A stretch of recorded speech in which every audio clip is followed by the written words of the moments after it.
Welcome to another Tonic craft kit unboxing video. This is kit number 20 and it's called Woodland Walk, and this one is April 2019's kit. And the Woodland Walk colour theme, you probably remember the kit from February, which was the Dream in Colour collection. And that was their first colour trend of 2019, and Woodland Walk is the second colour trend, and it's full of gorgeous greens and browns and like golden tones as well. Yeah, so let's get on with the kit.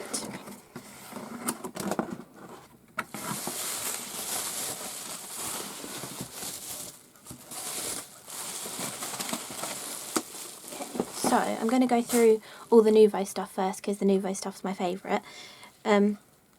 So we have, let's go with this one first. I think a lot of people are excited about new colours of shimmer powders, and this one is called Falling Leaves, and it looks like a really gorgeous green tone. I will show you this at the end of the video as well. I'll do a little sample of it. It looks like it's got little flecks of red in it too. There's a little fleck on the label, so we'll see how that comes out a bit later. But if you want a comparison, I haven't got the green one out actually, but this is the Atlantis Burst, and that was the Solar Flare that have previously come out. So it's kind of a mix between the two of them really, but we'll see what it looks like at the end. So that's the first thing, Falling Leaves shimmer powder. Oh, and I should say really, if you've not seen the shimmer powders before, they're just a powder in a bottle, and they are a mixture of like a pigment and mica as well. So you get the colour, but you also get the shimmer of the mica. And when you're applying them, you want to just tap gently on the bottom of the bottle. You don't ever want to squeeze the bottle because loads of product will come out. But I will show you how to use that at the end. Then we get a little tiny baby Nouveau Crystal Drop, which is one of the colours that's coming out in the Woodland Walk collection, and this one is called Dirty Bronze. So I think it's a metallic, looks like it's metallic, really pretty colour. So that's the little baby Nouveau Crystal Drop, but you also get a full-sized Nouveau Crystal Drop, and this colour is exclusive to the kit. So it goes along perfectly with the Woodland Walk colour trend, but this one is exclusive to the kit, and it's called Caramel Latte, and it's a gloss finish. It's that kind of like mink sort of a colour. It's really pretty. So that's exclusive to the kit. Then we also have a bottle of Sequins. This is the second bottle they've done like this. So in the Dream in Colour collection we had a bottle of Sequins too, and now we've got these ones which are called Champagne Shine, but they have 3 different sizes in them. That's what makes them different to any of the previous Sequins that Tonic have come out with in their Nouveau collection. That you actually get 3 different sizes in these ones, and they're a gorgeous sort of a light browny colour, but they've got the holographicness, so you can see red and green and blue in them as well, and the Champagne Shine. Then this is something new but old as well. So in a previous, or a couple of previous kits actually, we've had a full-size Nouveau Mica Mist, but now we've got a little baby version. So this is the new Mica Mist. Sorry, I can hear an aeroplane. It's really loud. This is the new colour of... that is really loud. Wow. That was really, really loud. Okay, so we also have this, which is the new colour of Mica Mist, which is Wild Olive, that comes out in the Woodland Walk colour trend, but it's in a little baby bottle. So it's like a little sampler version of the Mica Mist. So if you haven't had one in a previous kit before, it's nice to just give it a try on a few projects, but that will go further than you think it will as well. One spray doesn't really take up much out of a bottle, so it will last quite a while. Did I say the colour? Wild Olive. I think I said it before. Then we get one of the Craft Perfect twines. This one's the classic Jute twine. I use this one quite a lot actually. I've got my one here that I've been working my way through. It's a really lovely, it kind of looks like garden string, but it's really great for like masculine projects, and if you're using craft card it goes really nicely with craft card as well.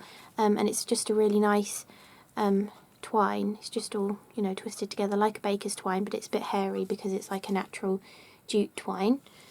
So we have that. Then, moving on to more of the paper stuff, we have the Woodland Walk patterned paper pad. So in the Dream in Colour kit, we had the Dream in Colour paper pad, and now we've got the Woodland Walk one, which is exactly the same like layout, that you have 24 sheets and there's 8 designs of each. 8 designs and 6 of each, but they're double-sided, so you really get 3 of each. But you could pick and have 6 of one and none of the other if you wanted. Then let's just see what the patterns are. I've not seen this yet, so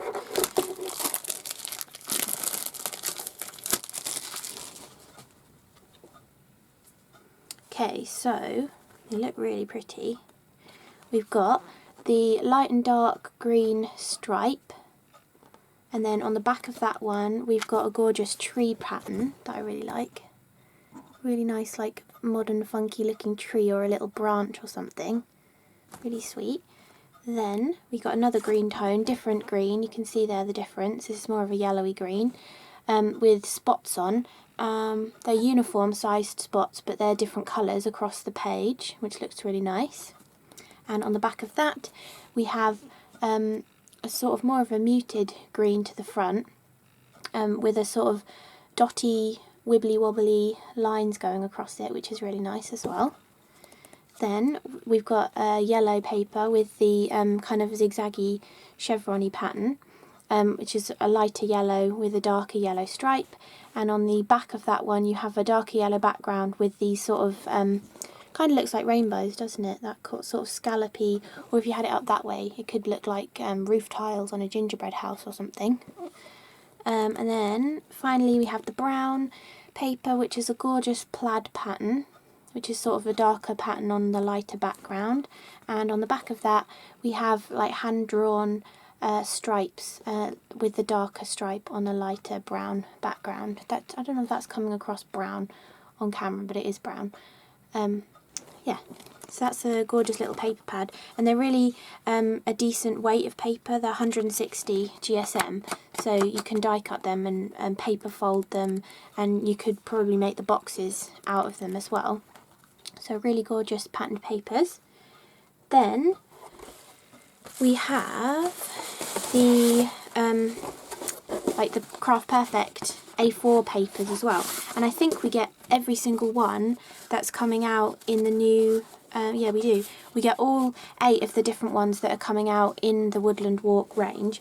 I haven't got the piece of paper from the kit, but I've got the names next to me. So we have this, just their classic textured card. This one is called Grass Green, which is the texture weave on one side and then it's smoother on the other side.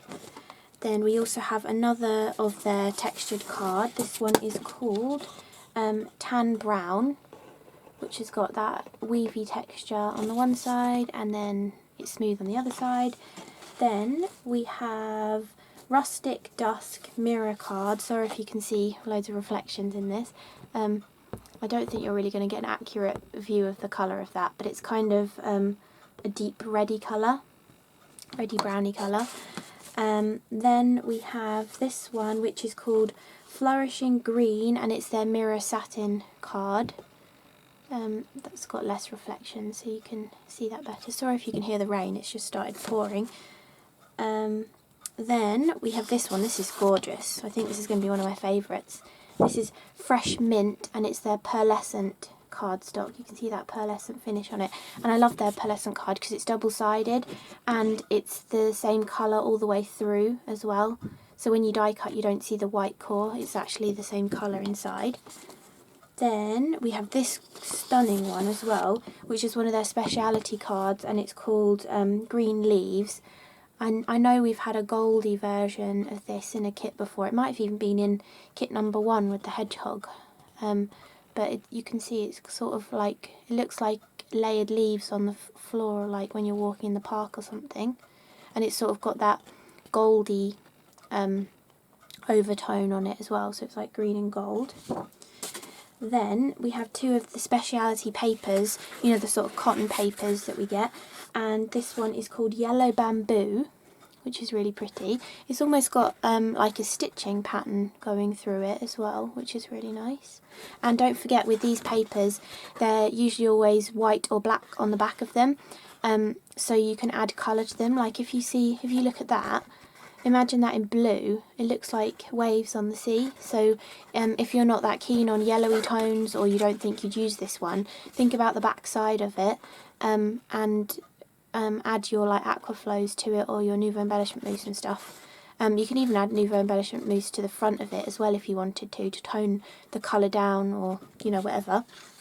And then this one I think is my absolute favourite. Look at it, it's gorgeous. It's called Oak Woodgrain, and again it's a speciality paper, and this one is black on the back. So if, say, you wanted to do something really like funky looking, you could add your Nouveau mousse onto this to pick out the texture, and it can be black and a colour for your wood grain. But it's a gorgeous brown tone on the front of it, obviously wood grain, but it's really pretty. I love the pattern on it, and it's really a sturdy pattern as well. They still stay when you die cut them, these kind of papers. You'd have thought the like the embossedness would get squished, but it does stay really nicely even when you die cut them. So those are the papers that we get, and those will all be out in April in full packets as well. Then the last two things inside are, we have another binder. I think this is maybe the 6th one we've had now. Another binder for you to store all of your kits inside. And then we finally have the stamps and dies. I always seem to leave the stamps and dies till the end because the Nouveau stuff's my favourite. But so we get the gorgeous Woodland Walk sticker, and we get our stamp and die sets as well. So I'm going to take these out of the cellophane so they don't glare so much on the camera. But the reason why they come in a cellophane bag now is because if you've been taking your dies on and off of the acetate sheet, the little pads can be less sticky. So if you've got them in the cellophane bag as well, if they fall off, they're still safe inside the bag. So these are the dies that we get. It creates a gorgeous, cute little hexagonal box that kind of has like a cracker top to it that sort of all pleats up. I'm going to cut this to show you, but I also think I'm going to have a go and see if it works. I think you're going to be able to use it to make a square version too. So I'm going to give it a try and see if I can get it to work. I think it will still work. I'm not too sure about how the top will still work, but I think it's going to work. So I'm going to give it a go. And then I'll show you the hexagonal version of it as well. And then, so to go with the box, obviously, if you've had any of the like dimensional tonic dies in the past, you know they always give you so many different patterns to go in your box and create like so many different looks to them as well. So you've got 6 different patterns here. Some of them have got like half a butterfly in them. I think this one looks like dragonfly wings in there. This one looks like a half a butterfly. This one looks like it's got part of a butterfly. This bottom bit here could be a butterfly. Then this one's got little dragonflies in. And then this one has just, it's got butterflies in this one, solid little butterflies. And then this one's got solid little ladybirds in as well. And then you also get a dragonfly die and a ladybird die as well. I really like these, the way they're giving you the inside die and the outside, because if you cut them together, you get your main dragonfly, but you also get like a skinny little frame of a dragonfly. I'll show you that as well, because I really like that look, and I think it will work with the ladybug as well. And then you also get your little stamp set, and you have the matching stamps to go with the ladybird and the dragonfly, just like that. Perfect. And then you have, let me put them back, this little bow, which I think is designed to fit inside the little gift tag, but it will also go on your box as well to decorate that too. And then you have these stamps that are for decorating the box. They'll fit on this little section here. And you've got two different designs to choose from. And you could also put the bow on that section as well. And I mean, love would probably just about fit. Or you could just stamp love on the main section of the box, or stamp the dragonfly. And you also get two different sizes of the rectangle. They look like they're going to be the same size, but then they're a tiny little bit different. If I hold them next to each other, you can see it's a couple millimeters shorter, so you can have a matte and a layer on your boxes, or you could just go with the bigger or the smaller with the pattern inside, because the pattern will fit in the bigger or the smaller one. Yeah, so that's all of the dies. Now I'm going to cut these out, and I'm going to actually I'll show you this first. So this is the shimmer powder. There's a piece of card. Let me get some water. It's here. So when you're using the shimmer powders, you can either add the powder onto your card first and then spray it with water, or you can spray with water and then tap some of the powder into it. Oh my gosh, hope you can't hear that rain. And I like to spray underneath the card first, then put the card down, then spray some water on. I just prefer to wet it first because I find I make less of a mess if I do that. And then, so when you're applying the powder, you just want to tip it upside down and gently tap on the bottom of it, and you can see that the powder comes out. Oh, that is a gorgeous colour. That is so pretty. It's like a limey green, and it has got the blue flecks in it. I'm not sure if I can see any red flecks like on the label. And you can just keep adding more water if you want it to move around a little bit more, or you can poke it with your finger as well and get it to smush around. I tend to like to kind of get more of an overall colour first, and then you can come back in and lightly tap on a little bit more to get that speckly effect. But I like to try and get an overall coverage first. Especially if you're going to die cut something intricate out of it, I think it's better to have like a lot of colour down first. So that's what the powder looks like.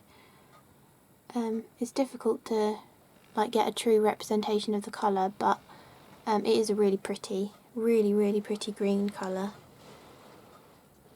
I often mix this colour actually with the other colours from the original release as well.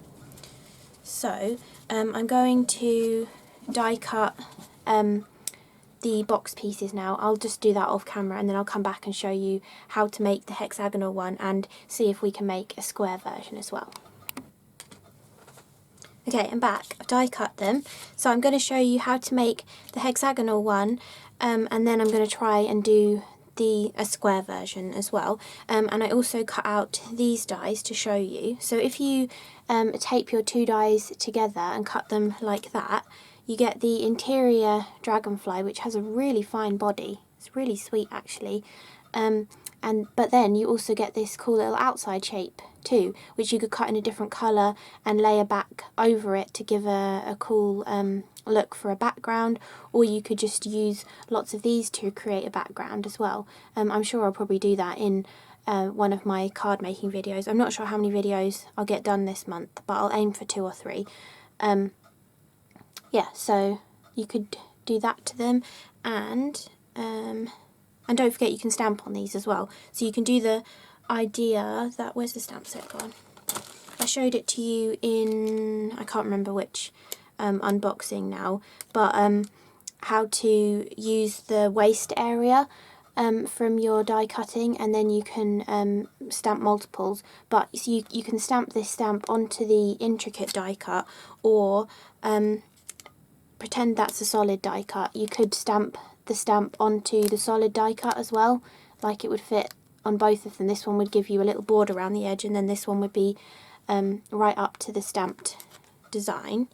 And again, you can do the same thing with the ladybird too. So you can get the cute little outside shape of a ladybird, and then the actual ladybird, and then it obviously coordinates perfectly with the little stamp as well. So again, and you can do it straight onto that one, or you could do it onto the solid one if you wanted to. So I wanted to show you that. Also, when I was die cutting them, all these little pieces fell out. I thought that would create a really cool geometric background for like a masculine card. So I'll probably be doing that in one of my videos as well, but I thought that looked really nice. You could create a cool little arrow background, or you can put them together and create some kind of like flower element. Not sure how many will fit together. Okay, they don't quite go exactly, but you can do some kind of cool like flower element on a card, or you could do one up one way, one up the other way, and create a little border element for a card as well. So even just the waste pieces, you can do loads of different things with too. So save all of them whenever you're making your boxes, save all the little pieces. So these are the box pieces. You need 2 of them to create the box because it's hexagonal, so you need 6 sides for it. And then we need to add our adhesive. And Karen was saying the reason why this glue tab is really tiny compared to this one is because if you used one of these dies to cut out the centre of this side of the box, or you used one of the intricate dies, if that tab was any wider, you would see it in the die cut design when it's stuck on the other one. You'd see it coming into the design, so that's why that glue tab is really fine. But if you have 3mm tape, it fits on there perfectly. So I'll just add my tape onto these. And for the bigger tabs at the bottom, you can use 6mm tape if you want to. Probably just stick with 3mm because it's easier than getting the other roll out.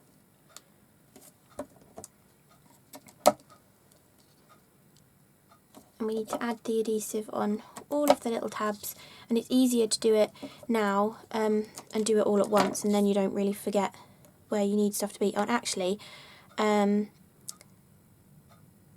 think when we stick it together, we're going to want to add the adhesive to the back of these tabs. I haven't actually put one of these together yet, so this might be the wrong instruction, but hopefully it will work on the back of them.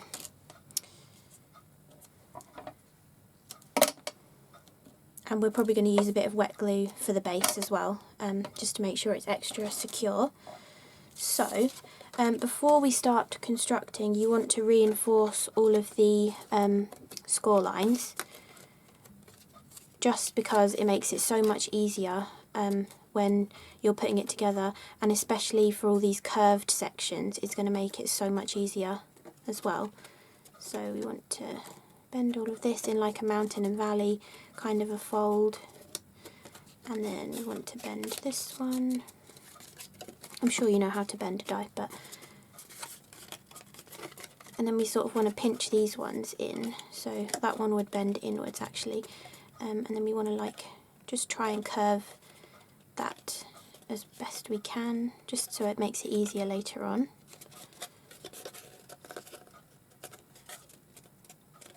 Okay, I think that's everything, and the same to the other one. Do this side.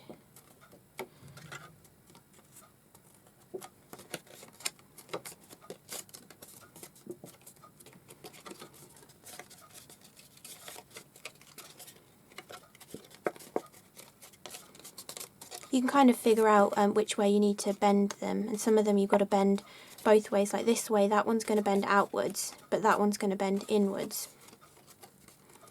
And then we're going to curve them, and then these ones I think are going to bend like this. It doesn't matter if you accidentally start bending it the wrong way, because once you start putting it together you'll realise which way they're supposed to bend, and you just want to make the folds just a little bit easier. You know, they're already pre-folded, so it just makes it easier. So we want to take the tape off of the side panels, and if you've got any hanging over you can just fold that back in, and then we just want to line up the side panels together. You can tell where they go because of the score lines. You just want to match the score lines up and then stick that in place, and then we want to match the little top one up as well. And then when it comes to doing the other side, you can fold one of these over, and then you can fold two of them over on this side, and that will make it easier because you can just fold that flat and then they should stick together. Because it's an even-sided shape, it works like this. You can actually fold it flat. If you were doing a 5-sided one, you wouldn't be able to fold it flat, but because it's 6-sided, we can. And you just want to make sure they're lining up nicely. And obviously you would decorate it before you put it together, but because I'm just showing you how it goes together, I didn't think I needed to bother to decorate it. So now we want to bend that so it's looking more hexagonal in shape. Then we want to finish the bottom. So I'm thinking fold one of them in so it's sort of holding it in place. Then take the red liner. Take the tape off of all of these little tabs that we put it on.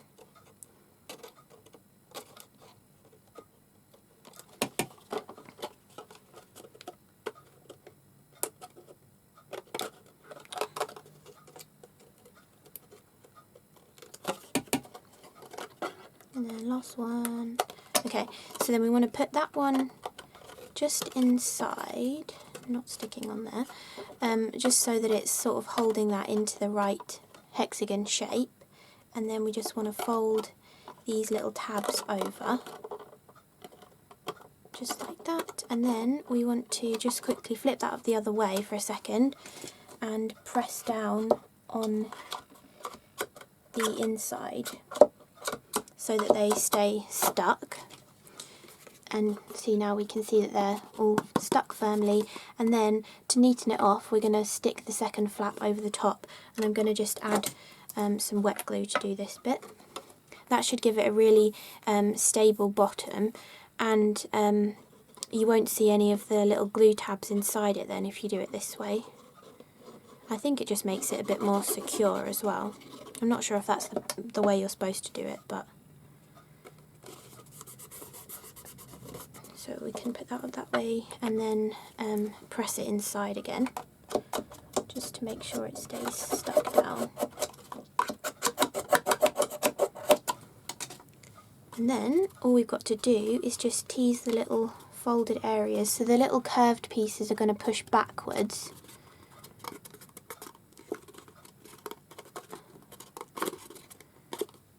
And then once you've made sure all of those are going backwards, you can just sort of ease it in, and then that's how the little top of it finishes. It's so sweet, such a cute little box. And then obviously you can wrap that with ribbon if you were going for like a softer whimsical sort of a look, or you can just use some of the twine that came in the kit and then just tie this around.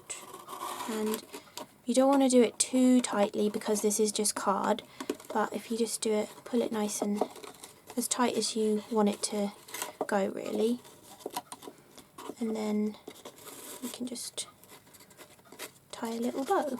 It's not that neat, but and then that's what it should sort of look like inside. It kind of makes a little hexagon in there as well.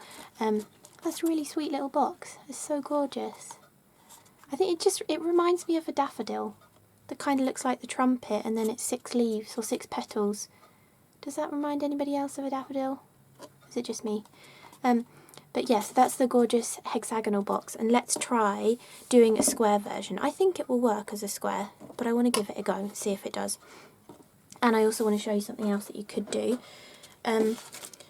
So, say you didn't like the intricate edge that's along the top, or you wanted to make it look a bit more masculine, you can just take your paper trimmer or guillotine and just chop it off.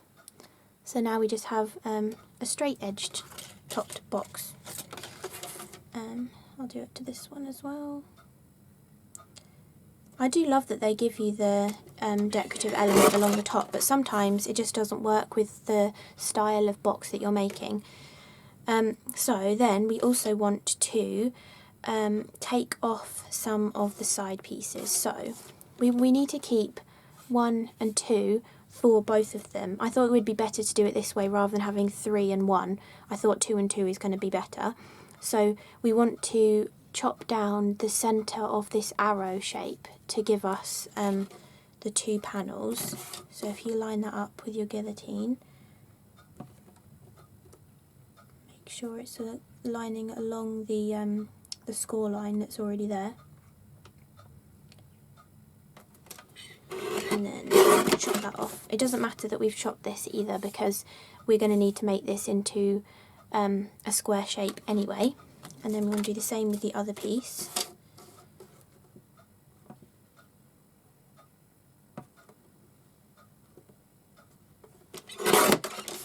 So we've now got 2 pieces that look like that. And again, we can use the glue tabs to glue those 2 together there, and then the other 2, you want to make sure you keep the glue tabs on both pieces so that we've got places to glue it all together. Then, for the bottom, we need to measure this, so the width of one panel really. So if I put that, that's not going to do it, is it? Okay, I'll use a ruler. So we want, is it 4 centimetres? No, just less than 4 centimetres. Is it in inches? A good measurement? 1.5 inches it is. So this is not in inches, but my other little one is. So I'm going to use this one because it's easier if that's already in an inch measurement. So now we want to line up this score line of the bottom of the box. I'm hoping this will work. I'm explaining it as if I've done it before, but I'm hoping this will work. So we want to line that score line up of the bottom of the box with 1.5 inches and then chop that off. And again, we want to do that with this one too. And then we want to even this off as well. So if we line that up with 1.5 inches and then only chop down to the score line.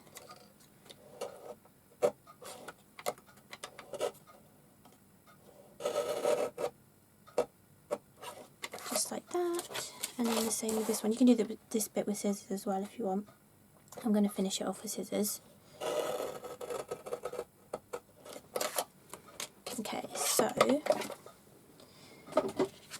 now we just need to snip out that little triangle that we were just cutting there, and we want to do the same on this one. So now we've ended up with 2 pieces that look like this, and this whole bottom square is now a 1.5 inch square piece rather than having that hexagon on there. So fingers crossed this works. So now we want to put the tape on again. And where's the end gone?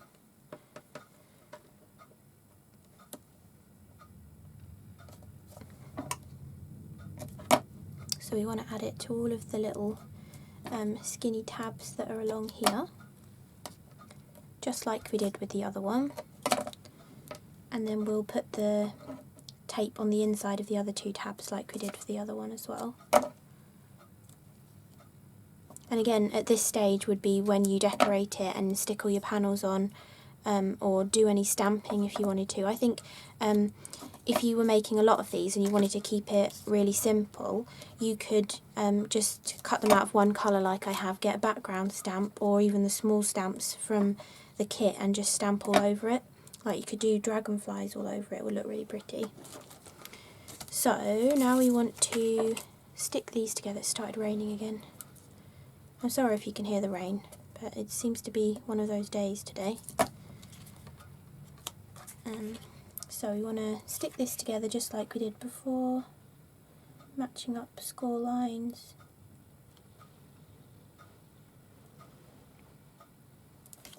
And then that one up there, and then this time we can, oh, I'm telling you the wrong things now. I didn't pre-fold all the lines, did I? I need to do that before we stick the rest of it together, because it just makes it much easier.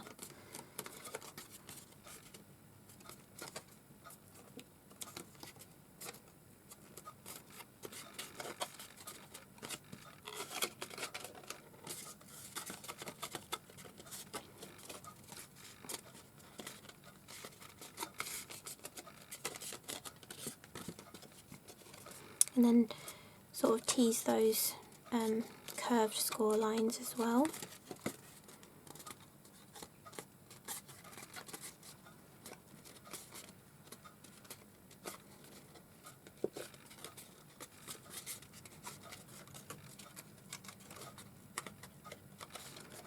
And then do the sort of mountain and valley folds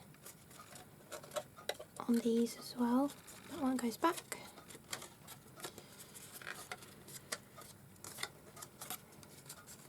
Fingers crossed this will work. I think it's going to work. Yeah, I think it'll work.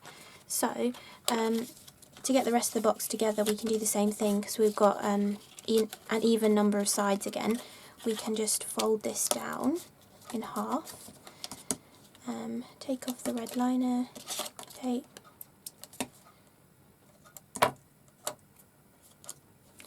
And then fold that down.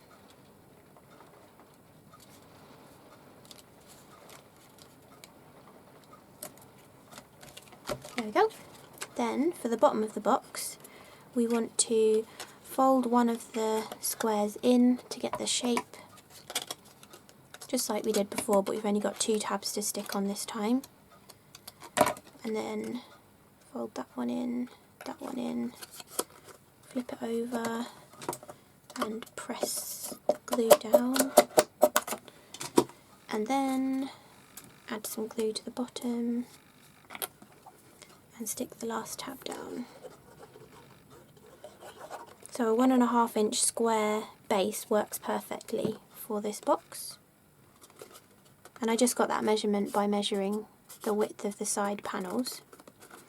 And we can press that down again. Then you can, these ones go back, don't they? Yes. So we want to press them backwards.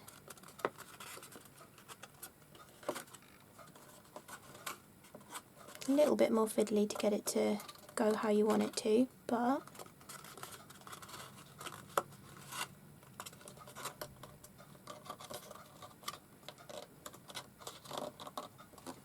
okay, so they get a little bit crowded in the centre, but it does still work. It just maybe doesn't look quite as nice as the hexagonal one because of how deeply the pieces go backwards on themselves, but it does still work.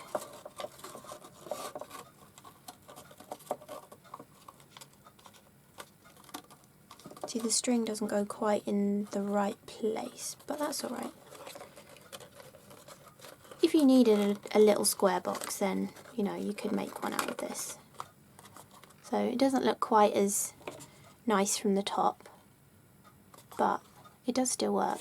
It's a little bit bulky around here because if you see, the string is going in the wrong place. It should be further down, but because those pieces of card are hitting each other in the middle, I don't know if you could, maybe you can, no, that wouldn't work, would it? Because those two are in the way still.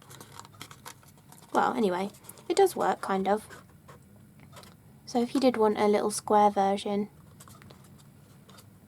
it looks quite cute. It's very tiny compared to the hexagonal one, but I'm sure you could give it a go with a pentagonal one as well. It would be a little bit tricky to get the base shape nice, but yeah, so it's a little square version too. So I hope you enjoyed this unboxing video, seeing how to put the basic construction of the box together. I'm definitely going to do a video decorating 1 or 2 of these, and some card making videos as well, so hopefully it won't be too long before they're up. So thank you so much for watching. See you again in the next one. Bye.